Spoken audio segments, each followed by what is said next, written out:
Welcome to Bite at a Time Books, where we read you your favorite classics one bite at a time. My name is Bree Carlile, and I love to read and wanted to share my passion with listeners like you. You can sign up for our newsletter at biteatatimebooks.com. You'll also find our new t-shirts in the shop, including podcast shirts and quote shirts from your favorite classic novels. Be sure to follow my show on your favorite podcast platform so you get all the new episodes. We're part of the Bite at a Time Books Productions Network. If you'd also like to hear what inspired your favorite classic author to write their novels, and what was going on in the world at the time, check out the Bite at a Time Books Behind the Story podcast, wherever you listen to podcasts. Today we'll be continuing Les Miserables by Victor Hugo. Chapter 3.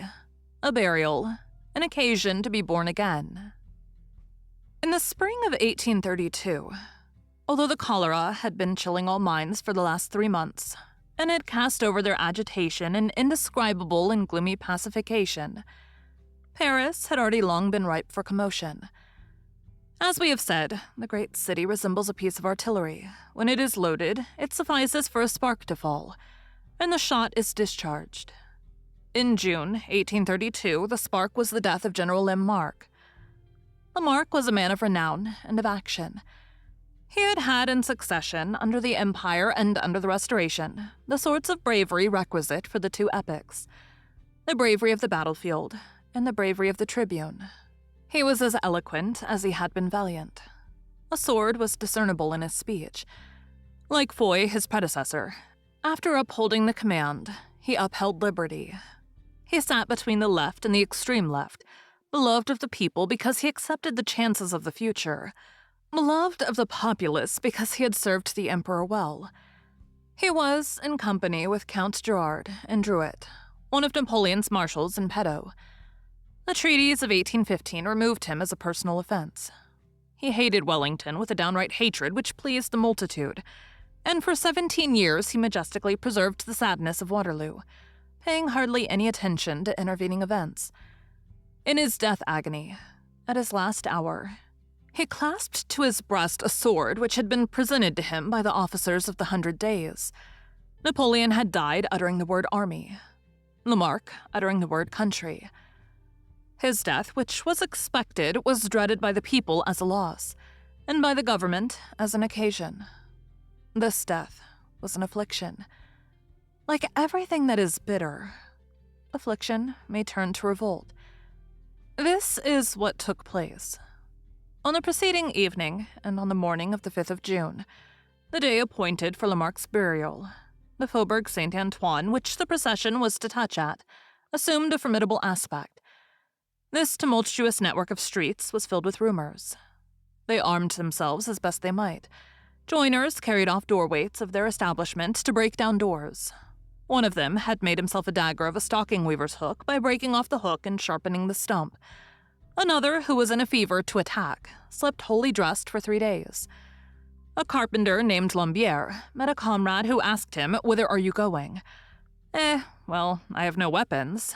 "What then?" "I'm going to my timber yard to get my compasses." "What for?"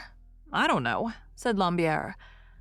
A certain Jacqueline, an expeditious man, accosted some passing artisans. "Come here, you." He treated them to 10 sous worth of wine, and said, "Have you work?" "No." "Go to Filspierre between the Barrière Charonne and the Barrière Montreuil, and you will find work." At Filspierre's they found cartridges and arms. Certain well-known leaders were going the rounds. That is to say, running from one house to another to collect their men.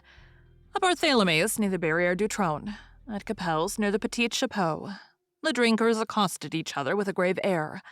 They were heard to say, "Have you your pistol?" "Under my blouse." "And you?" "Under my shirt."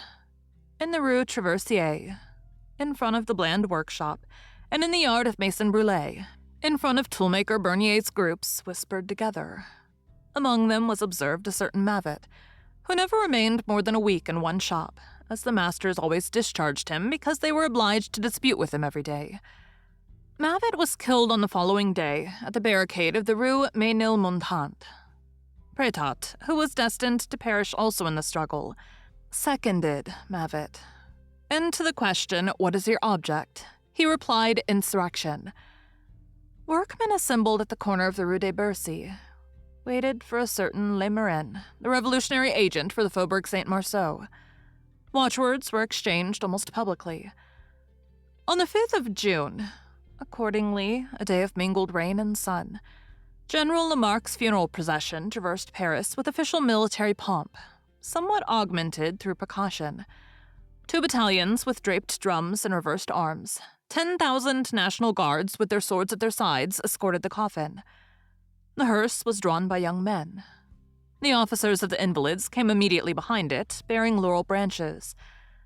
Then came an innumerable strange, agitated multitude, the sectionaires of the Friends of the People, the law school, the medical school, refugees of all nationalities, and Spanish, Italian, German, and Polish flags, tricolored horizontal banners, every possible sort of banner, children waving green boughs, stonecutters and carpenters who were on strike at the moment, printers who were recognizable by their paper caps, marching 2 by 2, 3 by 3, uttering cries, nearly all of them brandishing sticks, some brandishing sabers, without order and yet with a single soul. Now, a tumultuous rout. Again, a column. Squads chose themselves leaders. A man armed with a pair of pistols in full view seemed to pass the host in review, and the files separated before him. On the side alleys of the boulevards, in the branches of the trees, on balconies, in windows, on the roofs, swarmed the heads of men, women, and children. All eyes were filled with anxiety. An armed throng was passing, and a terrified throng looked on. The government, on its side, was taking observations. It observed with its hand on its sword. 4 squadrons of carabiners could be seen in the place Louis XV, in their saddles with their trumpets at their head, cartridge boxes filled and muskets loaded, all in readiness to march. In the Latin country, and at the Jardin des Plantes, the municipal guard echeloned from street to street. At the Hauts-Alvins, a squadron of dragoons. At the Grave, half of the 12th Light Infantry, the other half being at the Bastille. The 6th Dragoons of the Celestins, and the courtyard of the Louvre full of artillery. The remainder of the troops were confined to their barracks, without reckoning the regiments of the environs of Paris. Power being uneasy, held suspended over the menacing multitude 24,000 soldiers in the city and 30,000 in the banlieue. Divers reports were in circulation in the cortege. Legitimist tricks were hinted at. They spoke of the Duc de Reichstadt, whom God had marked out for death at that very moment when the populace were designating him for the empire. One personage, whose name has remained unknown, announced that at a given hour 2 overseers who had been won over would throw open the doors of the factory of arms to the people. That which predominated on the uncovered brows of the majority of those present was enthusiasm mingled with dejection. Here and there also, in that multitude given over to such violent but noble emotions, there were visible genuine visages of criminals and ignoble mouths which said, "Let us plunder." There are certain agitations which stir up the bottoms of marshes and make clouds of mud rise through the water, a phenomenon to which well-drilled policemen are no strangers. The procession proceeded with feverish slowness from the house of the deceased by way of the boulevards as far as the Bastille. It rained from time to time. The rain mattered nothing to that throng. Many incidents, the coffin borne round the Vendôme column, stones thrown to the Duc de Fitzjames, who was seen on a balcony with his hat on his head, the Gallic cock torn from a popular flag and dragged in the mire, a policeman wounded with a blow from a sword at the Porte Saint-Martin. An officer of the 12th Light Infantry sang aloud, "I am a Republican."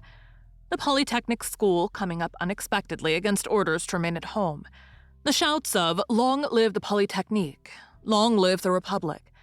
marked the passage of the funeral train. At the Bastille, long files of curious and formidable people who descended from the Faubourg Saint-Antoine effected a junction with the procession, and a certain terrible seething began to agitate the throng. One man was heard to say to another, "Do you see that fellow with a red beard? He is the one who will give the word when we are to fire." It appears that this red beard was present at another riot, the Canesset affair, entrusted with the same function.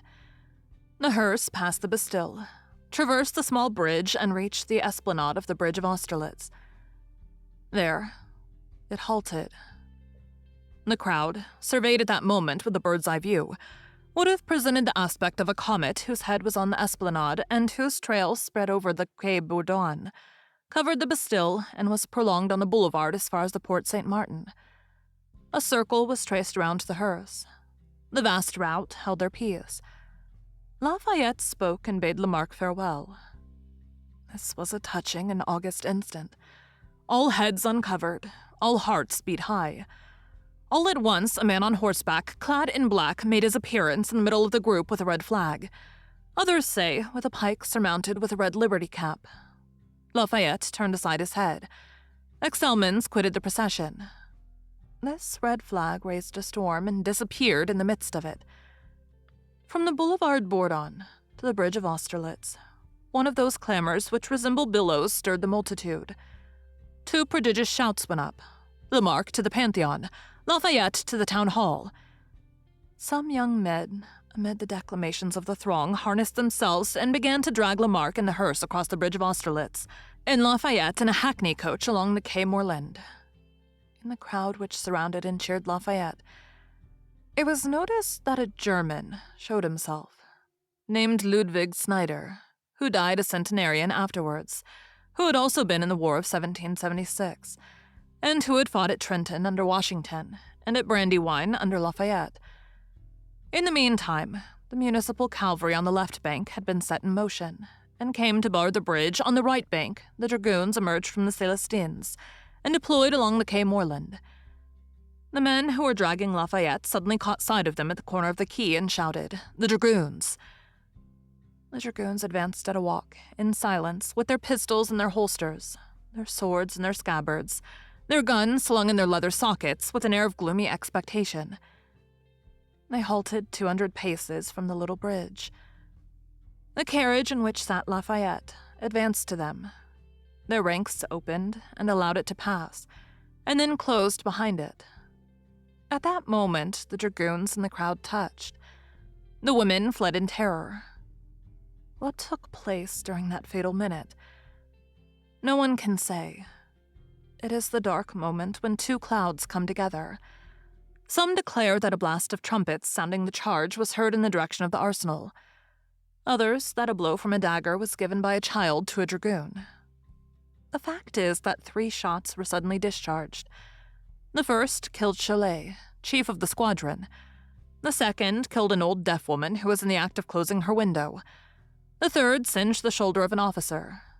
A woman screamed, "They are beginning too soon," and all at once a squadron of dragoons which had remained in the barracks up to this time was seen to debouch at a gallop with bared swords through the Rue Basse-Pierre and the Boulevard Bourdon, sweeping all before them.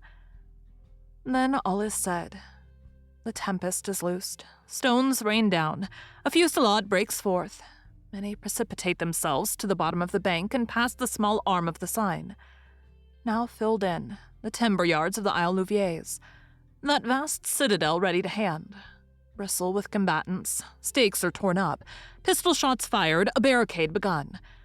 The young men who are thrust back past the Austerlitz bridge with the hearse at a run, and the municipal guard, the carabiners rush up, the dragoons ply their swords, the crowd disperses in all directions.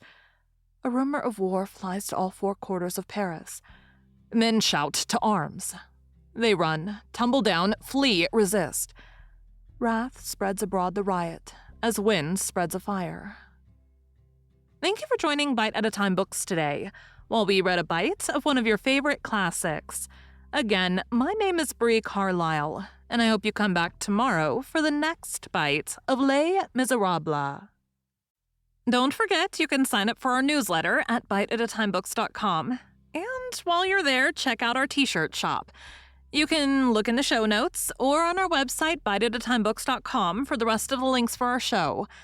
We'd love to hear from you on social media. You can find us everywhere at Bite at a Time Books.